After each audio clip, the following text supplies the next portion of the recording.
Inabangan ng buong mundo ang pagsisimula kahapon ng Papal Conclave o pagpili ng bagong Santo Papa, kung saan natunghayan ng publiko ang unang usok na inilabas sa chimney ng Sistine Chapel na siyang hudyat sa ginawang pagdedesisyon ng mga kardinal. Ang detalye sa ulat ni Gab Villegas. Alas 4 ng hapon kahapon, oras sa Pilipinas, ng pangunahan ni Cardinal Giovanni Battista Re, Dean ng College of Cardinals, ang Pro Eligendo Pontifice sa St. Peter's Basilica. Ito ang misa na hudyat ng pagsisimula ng Papal Conclave. Sa kanyang homily, hiling niya na makapaghalal ng Santo Papa para sa makabagong panahon. Pregare, invocando lo Spirito Santo, è l'unico atteggiamento giusto e doveroso mentre i cardinali elettori si preparano ad un atto di massima responsabilità umana e ecclesiale e ad una scelta di eccezionale importanza.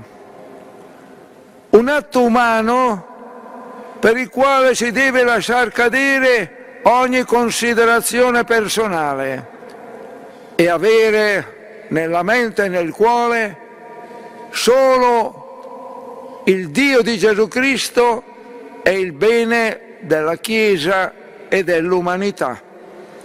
Alas 10 ng gabi, oras sa Pilipinas, nang simulan ng mga cardinal electors ang pagdarasal ng Litany of Saints mula Pauline Chapel patungo sa Sistine Chapel.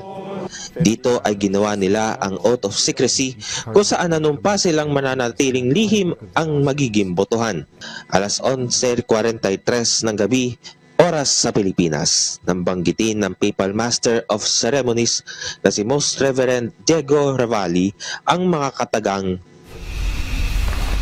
extra omnes. Ibig sabihin, kailangan ng lumabas ng lahat ng mga hindi kalahok sa botohan. Matapos ang 2 minuto ay formal nang isinara sa lahat ang pintuan ng Sistine Chapel. Isang balota lang ang pinapayagan sa unang araw ng conclave. Alas 3 kaninang madaling araw, oras sa Pilipinas, ay lumabas na ang unang usok mula sa chimney ng Sistine Chapel. Itim ang lumabas na usok mula sa chimney na nangangahulugan na wala pang napiling Santo Papa. 2 balota ang papayagan sa morning session at 2 ring balota ang papayagan sa afternoon session ng conclave. Inaasahang magsisimula mamayang alas 4 ng hapon, oras sa Pilipinas, ang unang round ng botohan para sa ikalawa at susunod pang mga araw ng conclave. Ang unang usok ay inaasahang lalabas ng alas 4:30 ng hapon. Ang ikalawa ay mamayang alas 6 ng gabi. Ang ikatlo ay mamayang alas 11:30 ng gabi. At ang huling usok ay lalabas ng 1:00 na madaling araw, oras sa Pilipinas.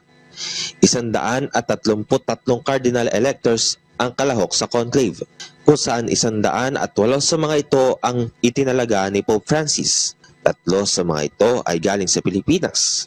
Ito ay sina Luis Antonio Cardinal Tagle, Manila Archbishop Jose Cardinal Advincula at Caloocan Bishop Pablo Virgilio David.